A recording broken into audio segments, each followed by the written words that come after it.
এই কাঠগোলাপ গাছটি কিন্তু বেশ খানিকটা ফুল দিয়েছিল আমার। তারপরে জানো তো, আমার আলসামিতে আজ প্রুনিং করি কাল প্রুনিং করি করতে করতে আমার গাছটা প্রুনিং করাই হয়নি। তারপরে তো বেশ শিলিগুড়িতে বেশ বর্ষা নেমে গেল। দেখো বর্ষায় কি কম অবস্থা হয়েছে দেখেছো? একদম চুল দাড়ি নখ একদম জট পাকিয়ে বসেছে। এখন যদি আমি এটাকে একটু না ছেটে দিই তবে কিন্তু সামনের বছর আর এটাকে ফুল পাবো না। তবে আমি প্রুনিং করব না, একটু ছেটে দেব। দেখতে পেরেছো একদম চুলদারির নখগুলো এমনভাবে জট পাকিয়ে বসেছে।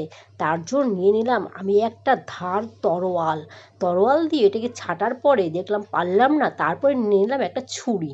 সে ছুরি দিয়েও আমি কিন্তু এটাকে ঠিক মতন পরিষ্কার করতে পারলাম না। অতিরিক্ত মলমূত্র বেরোবার রাস্তাটাই দেখো একেবারে জাম করে দিয়েছে। নিয়ে নিলাম একটা লোহার একটা স্ক্রুড্রাইভার। এই স্ক্রুড্রাইভারটা দিয়ে দেখো আমি এই মলমূত্র বেরোবার এই গর্তটাকে আমি বেশ পরিষ্কার করে অনেক কষ্ট করে দেখতে পাচ্ছ পরিষ্কার করতেই পারছিলাম না, কিন্তু তারপরে অনেক কষ্ট করে এটাকে আমি একটু ক্লিন করে দিলাম। ক্লিন করে দিয়ে এটাকে আমি পরিষ্কার করে দিলাম যাতে সহজেই অতিরিক্ত জলটা এই ফুটোতে পাস হয়ে যেতে পারে। চলো, তারপরে দেখো এই যে বড় বড় যে জটগুলো আছে এই জটগুলো আমি কাঁচি দিয়ে কেটে দিলাম।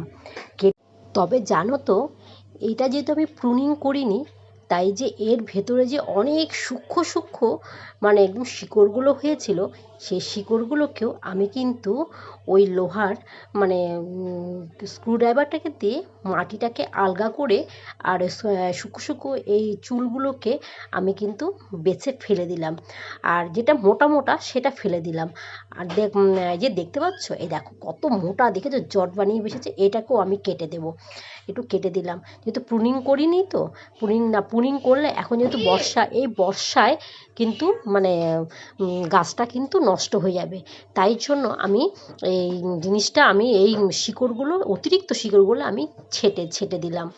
তারপরে মাটিটাকে একটু আলগা করে দিলাম যাতে মানে এটা ভালো মতন ও হাওয়া বাতাস সব কিছু পায়।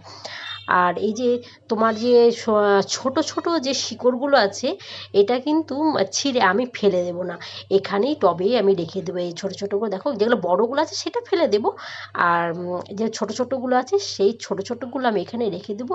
সেটা কিন্তু পচে পরবর্তীকালে এখানেই কিন্তু সার হয়ে যাবে।